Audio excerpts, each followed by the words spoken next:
बड' लेटेस्ट आपडेटआव बयखौबो बरायबाय। दिनैनि रादाबखौ फरायदों आं प्रमद खाख्लारि। गिबि निउज आपडेटआव दङ बड'लेण्ड मुलुगसोलोंसालिनि जेंनाफोरखौ लानानै फिन दिनै 2 घन्टा धरना होनायजों सोमावसारदों। बे सोमावसारनाय हाबाफारिखौ बिजनी फरायसालिमानि लांगोनायाव दिनै फुंनि 10 रिंगानिफ्राय 2 घन्टा सोमावसारदों।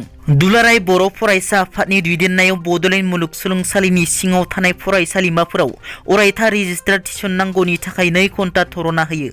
मख'नो गोनांदि बे धरना होनायाव बाहागो लादोंमोन दुलाराय बर' फरायसा आफादनि लेङाइ सोलोंथाइनि नेहाथारि रमिय बिथां आरो चिरां जिल्ला दुलाराय बर' फरायसा आफादनि आफादगिरि राजकुमार मोसाहारि, फरायसाफोरा आरो एबसुनि गोबां दैदेनगिरि आरो मावथिफोरा बाहागो लायो।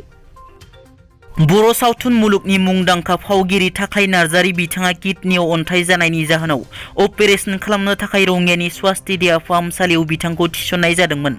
बिथांनि अनसायगिरिफोरनि थाखाय मोनसे गोजोनथाव रादाब।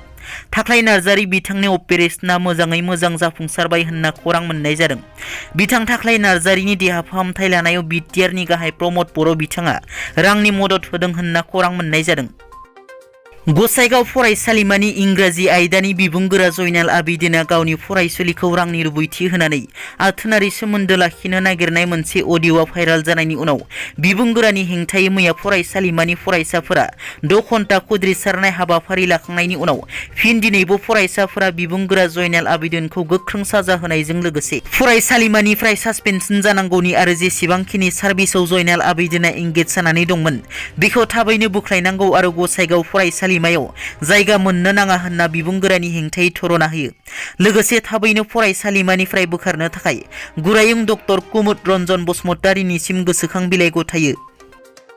कंग्रेसनि एमएलए देबब्रता सयकिया बिटिआरनि गाहाय प्रमद बर' आरो रायजो बिजेपिनि आफादगिरि भबेश कलितानो गांसोनि पेकेट अर्डार होनाया डेलिभारि जाबाय। मोनसे गांसोनि पेकेटआ डेलिभारि जादों दिसपुर C6 फ्लाट एमएलए हस्टेलाव थानाय भबेश कलितानो आरो गुबुन मोनसे पेकेटआ डेलिभारि जादों तामुलपुरनि सौरागुरियाव प्रमद बर'नो।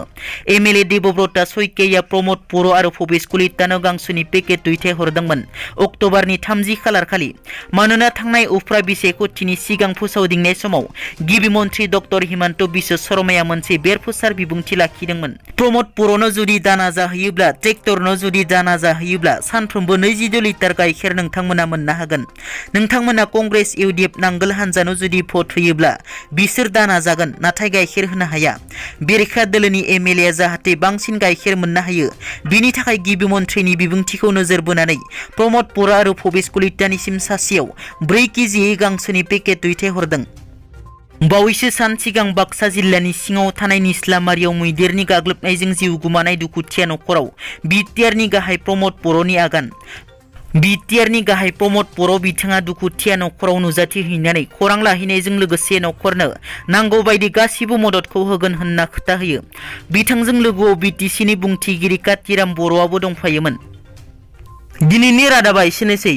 नोंथांमोना जुदि आंनि चेनेलखौ दासिमबो साबस्क्राइब खालामाखै अन्नानै साबस्क्राइब खालाम। गोजोन्थों।